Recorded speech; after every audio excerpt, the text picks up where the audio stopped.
Losing my dad was one of the hardest things I had ever gone through. It still didn't feel real. Just days ago, I'd been sitting with him, listening to one of his long-winded stories, the kind that used to make me roll my eyes, but now I would give anything to hear it again. And now, here I was, standing in a room full of mourners, nodding and thanking people for their condolences, when all I wanted to do was disappear. I should have been able to grieve in peace, but my father's new wife, my stepmother of 6 months, made sure that wasn't an option. I didn't dislike her when my dad first introduced us. She was polite enough, always putting on a sweet voice, but something about her felt off. She had married my father quickly, barely half a year before he passed, and while I tried to be happy that he found companionship, I could never shake the feeling that she was more interested in his money than in him. But I didn't say anything back then. If he was happy, I wouldn't ruin it for him. Now, I regretted that silence. The first red flag came when we sat down for the reading of the will. I wasn't expecting any surprises. My father had always been clear about his wishes. He had left me the house as I was his only child, and it had been the home I grew up in. He had set aside a generous amount of money for his wife, ensuring that she would be taken care of, but the house itself was mine. She didn't react at first, just nodded along like she had expected it. But later, when everyone had left, she made her first move. She sat across from me at the dining table, the same table my dad and I used to sit at for breakfast when I was a kid, and started with a sickly sweet tone. She said that she knew I was still grieving, but wouldn't it make more sense for me to move out and let her stay? After all, she was my father's wife. She had been his partner, the one who had been there with him in his final moments. Shouldn't she have the right to stay in his home? I told her calmly that this wasn't just his home, it was mine too. He had left it to me for a reason. She acted like she understood, smiling that fake, sympathetic smile. But then she started laying the guilt on thick. She said she was a grieving widow with nowhere else to go, and that she was all alone now, that she had devoted herself to my father, and this was the least I could do. She threw in how I was young and had my whole life ahead of me. So why would I want to be tied down by a house full of memories? I didn't take the bait. I reminded her that my father had already set her up financially. She wasn't struggling, and if she truly needed a place to stay, she could easily find a new one. That was when she dropped the act. Her smile faded and she scoffed, saying it wasn't fair that I got to inherit everything, while she was left with just money. She actually had the audacity to say that she deserved the house more than I did because she was his wife. I kept my expression neutral, but inside I was seething. The way she said it was like she was the only one who had lost someone, as if I hadn't just lost my father, as if I didn't have years of memories in this home, as if she hadn't just waltzed in less than a year ago and decided she was entitled to everything he had ever built. I realized then that arguing with her was pointless. She had already convinced herself that she was the true victim in all of this. Nothing I said would change that. So I did what she wasn't expecting. I didn't fight. I let her believe she had a chance. I nodded along, pretending to consider her words, telling her I needed time to think. She seemed satisfied with that, clearly convinced that she had planted the seed. Let her believe it. Let her think she was winning. Because when the time came, she wouldn't know what hit her. In the meantime, I noticed her behavior starting to change. It was subtle at first, rearranging things in the house, moving furniture like she was settling in long term. Then it escalated.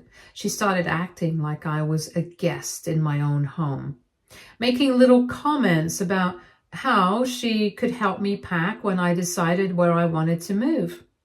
That was when I knew she had completely convinced herself that she was going to take over. Update 1. But the final straw came at the post-funeral family dinner. It was supposed to be a time for everyone to come together and remember my dad. A somber but respectful gathering. Instead, she turned it into a pity party for herself. Right in the middle of dinner, she started crying loudly, her shoulders shaking dramatically as she gasped about how hard things had been for her. She went on about how much she missed my father, but then somehow she turned it into an attack on me. She sobbed that she felt so alone, that she was being treated unfairly and that I was making her life harder by not letting her stay in the home she shared with my father. She called herself a poor widow and painted me as a cruel, heartless stepdaughter who had turned on her the moment my father was gone. Some family members looked uncomfortable. Others seemed to be considering her words. I could see it happening. She was testing the waters, trying to see who would take her side. I let her talk. I let her go on, digging her own grave while I calmly finished my food. Then, when she was done, I wiped my mouth with my napkin, set it down on the table, and finally spoke up. I said that it was funny, really funny, how she was sitting here, sobbing about me being unfair when she had been the one trying to kick me out of my own house the moment the funeral ended. The room went silent. I saw her face drain of color as the realization hit. She had walked right into my trap. And I wasn't done yet. The room was silent, the kind of silence that presses down on your chest, thick and suffocating. My stepmother's face had gone pale, her crocodile tears drying up faster than I could blink. She had been so confident, so sure that her dramatic act would sway the family, that people would turn on me and tell me to be more understanding. But now everyone was staring at her, waiting for her to explain. I didn't give her the chance. I said that it was really strange how she sat here, wailing about how unfair I was, when she had spent the last week trying to take over my house, a house she had never had any claim to. I turned to the relatives who had started looking sympathetic towards her and asked if they thought it was fair that the daughter of the deceased should be forced to leave her childhood home so his new wife of 6 months could take over. That made a few people shift in their seats. I wasn't done. I said that I had let her believe she had a chance, not because I was actually considering it, but because I wanted to see just how far she'd go. And wow, she had gone far. She had moved my things. She had acted like she already owned the place, and she had tried to manipulate me into leaving so she could claim the house as her own.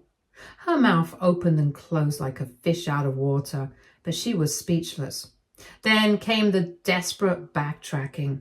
She laughed nervously, shaking her head, saying that I had misunderstood everything, that she had never tried to take anything from me, that she was just worried about living arrangements and wanted to have a conversation. She even turned to some of the older relatives, playing the poor, confused widow, saying that it had been an emotional time and she hadn't meant to sound demanding. I raised an eyebrow. I asked if moving my things without my permission and telling me I should start packing was just part of an emotional conversation. The silence stretched again. Then my uncle, my father's brother, spoke up. He said that he had always thought my father was too generous when it came to his new wife, that things had moved too quickly between them. He looked my stepmother dead in the eye and said that while he had tried to give her the benefit of the doubt, it was clear now that she had never cared about my father the way she claimed. Her face flushed bright red. She immediately turned to damage control mode.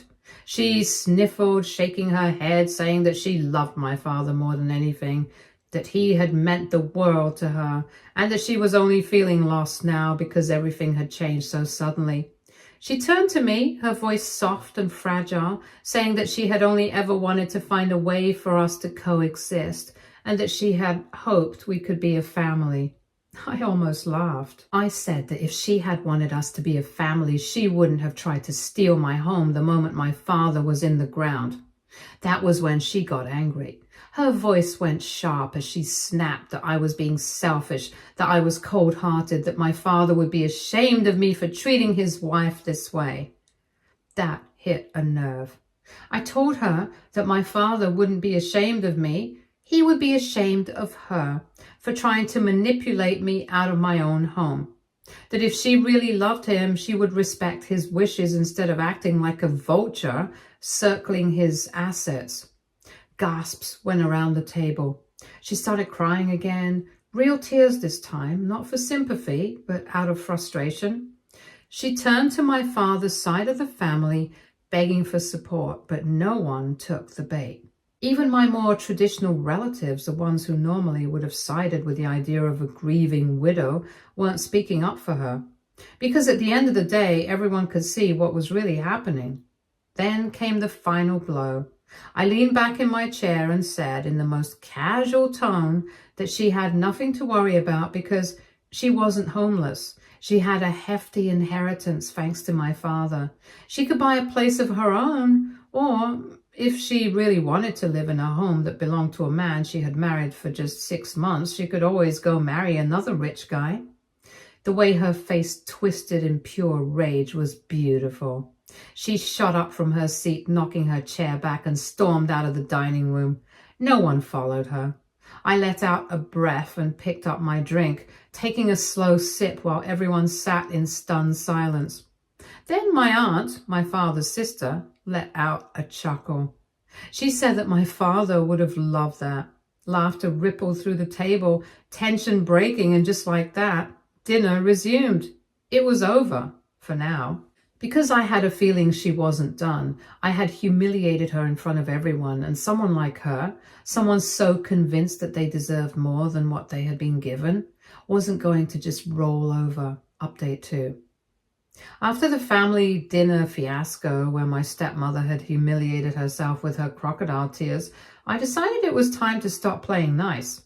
She had already been served an official eviction notice, but she had been ignoring it, probably thinking she could wear me down with enough guilt and manipulation.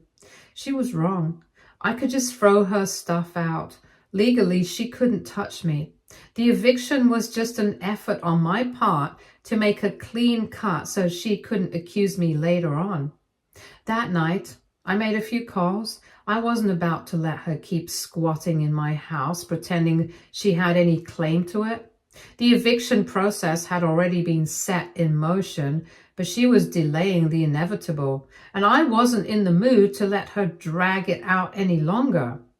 The next morning, I got a formal date for her removal, and I made sure she was well aware of it. I had a copy of the official paperwork hand-delivered to her. When she saw it, she threw a screaming tantrum, demanding to know how I could be so heartless. I simply told her that she had no right to the house and she had been given more than enough time to figure out where to go. She tried to argue, to claim that she needed more time, but I cut her off. She had months to figure things out. She had money from my father's estate. The only reason she was still lingering was because she was hoping I would cave, and I didn't. And just to make things perfectly clear, I let her know that if she didn't leave peacefully, I would have no problem having the authorities escort her out. That shut her up real quick. On eviction day, I made sure I wasn't even there. I had packed up everything of mine long before this, and anything that belonged to her was boxed up and waiting. I left the officials to handle it, and when she was finally out, I made sure to let the family know exactly what had happened. No more fake widow tears, no more pretending she had been left with nothing. She had gotten exactly what she deserved. This house was truly mine now. Update 3. I knew it wasn't over. Women like her, entitled, manipulative, and fueled by greed, never accepted defeat easily. So when I got the call a few days later from one of my cousins saying my stepmother was telling everyone she had been tricked in the will and was considering taking legal action, I wasn't even surprised. I was annoyed but not surprised. She had left the family dinner in embarrassment and then evicted, her grand performance crashing and burning in front of everyone. Now she was clearly scrambling to rewrite the narrative, and this time painting herself as the victim of a cruel, deceitful trick. I let out a sigh and asked my cousin how many people were actually buying her nonsense. She hesitated and then admitted that while most of the family saw through her act, a few of the more distant relatives, ones who didn't know the full story, were starting to murmur about how unfair it was for the grieving widow to be left with nothing. I had to laugh at that. Left with nothing? She had gotten hundreds of thousands of dollars in inheritance. Meanwhile, I had gotten the house my father had worked his whole life to buy, the house he had raised me in. And yet that wasn't enough for her. I asked my cousin if she had actually filed any legal action yet, and she quickly said no. My stepmother was just talking big, hoping she could pressure me into giving her what she wanted before actually trying anything official. That told me everything I needed to know. She was bluffing. But just in case, I decided to be proactive. Update 4. The next day, I made an appointment with my father's lawyer, the same one who had handled his estate. I wasn't worried, but I wanted to be 100% certain that everything was as airtight as I remembered. When I walked into the office and explained the situation, the lawyer, a seasoned man who had been dealing with estate battles for years, just sighed and shook his head. He said he wasn't surprised. Apparently, my stepmother had already called him, demanding to know if she could contest the will. I raised an eyebrow and asked him how that conversation went. He smirked and said that he had shut her down immediately. The will had been ironclad. My father had personally gone over every detail with his lawyer before signing, making it explicitly clear that his house was to be left to me and me alone. His money? Sure, a portion had gone to his wife, but my father had never intended for her to get everything. He had protected my inheritance, ensuring there was no room for manipulation. So even if she tried to contest it, she would lose badly. I let out a breath of relief and thanked him for this. Then, because I wasn't in the mood to let her keep spreading lies, I decided to put an end to her little game myself. That evening, I sent out a group message to all the relatives who had been buzzing about my stepmother's claims. I kept it simple and professional.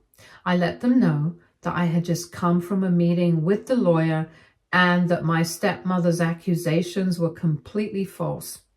I explained that my father's will had been thoroughly reviewed, that he had made his decisions with full clarity, and that there was zero legal ground for her to challenge it. I also made sure to include a little reminder that my stepmother had not been left with nothing. She had inherited a significant amount of money, more than enough to live comfortably. The only thing she hadn't gotten was the house that was never meant to be hers in the first place. Then, just to drive the point home, I ended the message by saying that if my stepmother continued spreading false claims or harassing me about the house, I would have no problem filing a legal complaint for harassment. Less than a minute after sending the message, my phone started blowing up. Some relatives responded with simple, understood messages, while others sent back apologies for doubting me in the first place. A couple of my father's siblings even expressed their disgust at my stepmother's behavior, saying that they had been suspicious of her from the start. And then, just as I expected, my stepmother called me. I let the phone ring. She called again. I ignored it. Then came the angry text. She accused me of ruining her reputation, of turning the family against her, of being vindictive and cruel, and she claimed that she had only ever wanted to feel secure and that my father would be heartbroken if he could see how I was treating her. I didn't respond because at the end of the day, I didn't need to. She had played her cards and she had lost. Update 5. The next time I saw her was a couple of days later at the grocery store. She looked exhausted, like she had spent the last several nights fuming in frustration. She was living in the house she got from her ex-husband. It was a tiny apartment from what I knew. But what really caught my attention was how careful she was being. She didn't look in my direction. She didn't try to start anything. She had finally realized that I wasn't someone she could push around. Update 6. 20 days later. I had my own apartment as it was closer to my office, so I didn't stay at my inherited house for now. I got a call from a neighbor, an older lady who had known my dad for years. She sounded concerned. She told me that my stepmother had been lurking around the property, hanging around the backyard late at night. At first, I thought she was just being dramatic. Maybe my stepmother was just driving by, mourning her lost opportunity to freeload off me for the rest of her life. But the next morning, I went by the house and noticed something strange. The back door handle looked like it had been tampered with. At first, I thought I was imagining it, but then I checked the security camera footage, and there she was, my stepmother, sneaking around the backyard in the middle of the night, trying to break in. I was livid. She had no shame, no sense of boundaries. She had lost the house. She had been legally evicted, and yet she still thought she could take what wasn't hers. I decided then and there that if she wanted to act like a criminal, I'd treat her like one. Instead of confronting her immediately, I waited. I knew her type. She was desperate and she would try again. So I called in a favor, a friend who worked in private security. We set up extra cameras around the property and waited. And sure enough, 2 nights later, she came back, only this time she was bolder. She had a duffel bag and was trying to force open the windows of the living room. I didn't even give her the chance to get inside. I called the police immediately. And when they arrived, she had the audacity to act like she was the victim. She told them she was retrieving sentimental items and that I was being cruel by locking her out of her own home. The officers were not amused. They asked her if she had any proof that anything inside belonged to her. And of course, she didn't. All she had was excuses and her usual fake tears. But this time, it didn't work. This wasn't a family dispute anymore. This was attempted trespassing and burglary. The police escorted her away and I pressed charges. Then word got out about what had happened. My family was split. Some relatives, mostly on her side, tried to guilt trip me, saying that I had gone too far by involving the police. But my dad's side, they were completely on my side. My uncle even called me to say that he was proud of how I handled everything. He told me that my stepmother had always been a gold digger and my dad had been too blinded by love to see it. But now, everyone saw her for exactly who she was. Her last stunt had backfired completely, and she had lost whatever sympathy she had left. As for me, I finally had peace. No more scheming, no more fake widow tears. Just me. In the home my father had left for me, exactly as he had wanted. Update 7. If my stepmother thought her stunt at the house was going to be the worst of it, she had another thing coming. Because while she was busy breaking the law, I was busy breaking apart her so-called inheritance. After the attempted break-in, I had a long conversation with my lawyer. I wanted to make sure she never had any claim to anything my father left behind. That's when he brought up something interesting. While my dad had left her a portion of his estate, the will wasn't airtight. There were loopholes, and it wasn't just one, there were several. Turns out my father didn't want anything to be too complicated with her part of the inheritance in case something happens, probably assuming that my stepmother wouldn't challenge anything, but she did. And because she overplayed her hand and fought for more than what she was entitled to and acted in bad faith, she had unknowingly opened the door for me to challenge everything. I knew my father never wanted her to have full control of anything. She was only supposed to have enough to support herself, not take over and claim things that weren't hers. And since she had already tried to manipulate the will, been evicted, and now tried to break in, it gave me all the ammunition I needed to contest her inheritance. Update 8. When she received the legal notice, she lost it. She sent me furious messages accusing me of destroying a poor widow's life. She needed to stop overplaying that card. She even went on a rant on Facebook, painting herself as this tragic victim whose evil stepdaughter was out to get her. She claimed that my father's dying wish was for her to be taken care of, and that I was a greedy brat for going against that. But she failed to mention the part where she lied, manipulated, and literally tried to break into the house. I obviously didn't react because I could use this in court. Stupid woman. She started calling up distant relatives, trying to rally them behind her, but it didn't work. Most of them already knew she had been acting suspiciously since my father passed. Some of them even messaged me saying that they had no sympathy for her anymore. Then came the court battle. She showed up in her widow's best performance, wearing all black, sniffling into a tissue like she was grieving all over again. She tried to play the victim, but my lawyer ripped through her arguments like wet paper. We provided evidence of her eviction, proof of her attempted break-in, messages of her trying to take over the house, financial records showing she had already taken a large sum of money but was still demanding more. The judge? Not impressed. When she started dramatically weeping, the judge shut her down immediately and asked her to focus on actual facts. She wasn't expecting that. She had counted on sympathy, thinking the court would see her as the poor, abandoned widow. My poor eyes couldn't stop rolling themselves. Instead, they saw her as a manipulative woman who had overstepped her bounds. And then my lawyer dropped the final blow. We argued that because she had acted in bad faith, she had violated the terms of her own inheritance. The ruling came in faster than expected. She lost everything. Her inheritance, gone. The money she had already taken, she was ordered to return a portion of it. The house, legally and officially mine like it always was. The moment the judge announced the ruling, she sat completely frozen. Then, in front of everyone, she let out a wail like her life had just ended. She clutched her chest, mumbling about how this was unfair and that she was being thrown onto the streets. The judge didn't care. They simply told her that she had made her own bed and now had to lie in it. As I walked out of that courtroom, I could hear her shrieking at her lawyer, asking how he could let this happen. But she was the one who ruined herself. She wasn't done, though. She started harassing my father's old friends, spinning the story to make herself look like the abandoned, mistreated widow.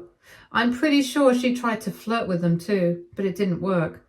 People had seen how she acted after my father's passing.